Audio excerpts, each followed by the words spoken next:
प्रत्येक निर्णयामागे काही कारण असतात आई. कारण कारण कारण अगं किती दिवस तेच कारण सांगणार आहेस? क्षमा करा मला, पण मी एक गोष्ट विचारू का? नाही म्हणजे प्रत्येक वेळी दोष बाईचाच असतो असा नियम कोणी केला? पुरुष दुःखी असला की समजा जगाला त्याची काळजी वाटते, पण एका स्त्रीच्या मनात किती वेदना होत असतील याचा विचार कुणी करतं का? देवींनी जर स्वतःच्या सुखाचा विचार केला असता तर आज त्या इथं नसत्या. त्या जनकल्याणापायी इथं उभ्या आहेत, लोकांच्या दुःखाला आधार देत आहेत. पण महादेव, महादेवांचा विचार तुम्ही करत आहात, पण देवींना काय काय सहन करायला लागलं याचा विचार कुणी केला का?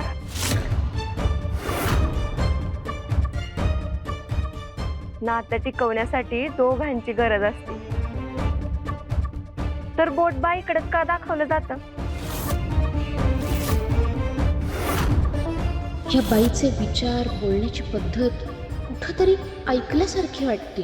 काही वेळा दूर जाणं हाच प्रेमाचा सगळ्यात मोठा त्याग असतोय, आणि तो समजून घ्यायला बी मन बी तेवढंच मोठं लागतंय. ती नक्की आहे कोण? बस एवढं बोलून बी काही फरक पडणार नसल तर मला बोलायचंच नाही.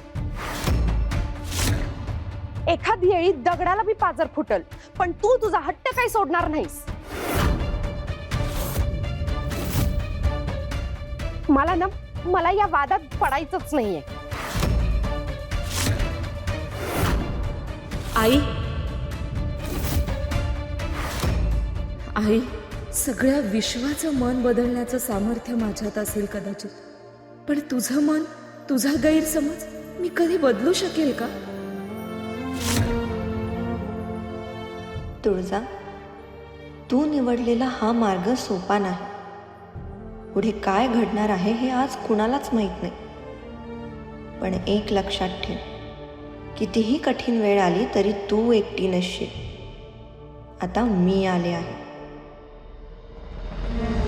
नाही, काहीतरी रहस्य नक्कीच आहे.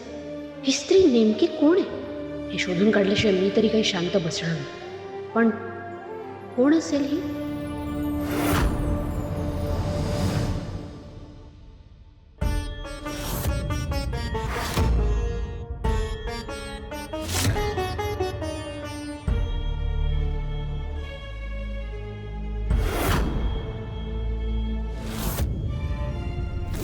स्वामी, तुम्ही इथे? सर्व काही व्यवस्थित आहे ना? आम्हाला आपली सहाय्यता हवी आहे देवी. तात्काळ सांगा स्वामी, कारण आता आपल्यासाठी महादेव सापडणं हे सर्वात जास्त महत्वाचं आहे. तुम्हाला तुळजा देवींकडून महादेवांबद्दल काही समजलं आहे का? काही संकेत, काही ठाव ठिकाणा, किंवा तुम्हीच जाऊन विचारू शकाल असं काही? कारण सध्या त्याच आहेत ज्या आपल्याला मार्गदर्शन करू शकतील. अजून कुठे काय स्वामी? अहो, तुळजा आहेत त्या, आणि तिचा अजूनही आमच्यावर संपूर्ण विश्वास बसलेला नाही. त्यामुळे इतक्यात तिच्याकडून काहीही माहिती मिळणं अशक्य आहे. शिवाय इतका अल्प परिचय आणि विश्वास असताना आम्ही जर तिला आगाऊ प्रश्न केला तर तिला नक्कीच संशय येईल. मोठा पेच प्रसंग आहे हा देवी. हे दालन तर त्या मंगलाबाईला दिलं गेलंय.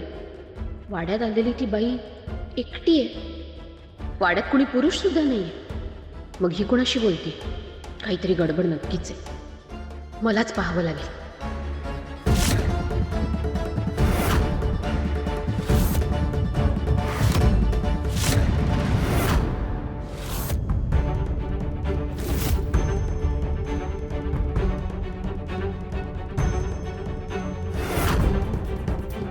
आय, ते बघ, तिकडे बाजारला रस्ता जातोय.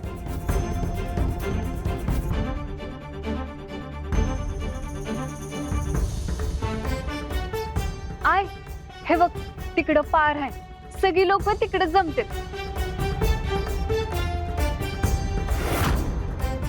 अगं मी तुझ्या लग्नाच्या आधी आले होते गावात, तेव्हा गाव किती वेगळं होतं. पण आता पार बदलून गेलंय बघ.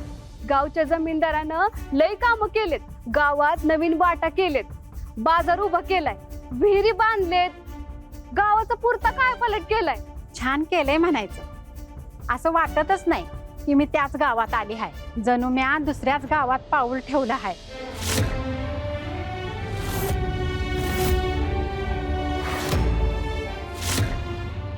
ही जर इथे एकटीच असेल तर मी आवाज कोणाचा ऐकला?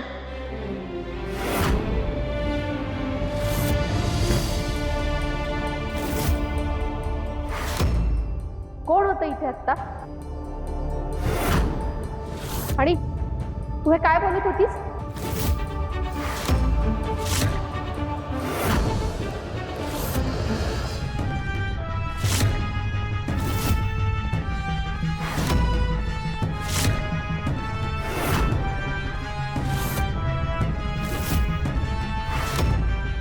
काय झालंय?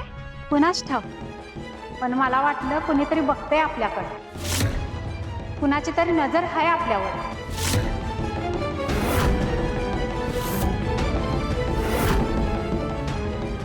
अगं आई, कोण बघणार आहे आपल्याकडं?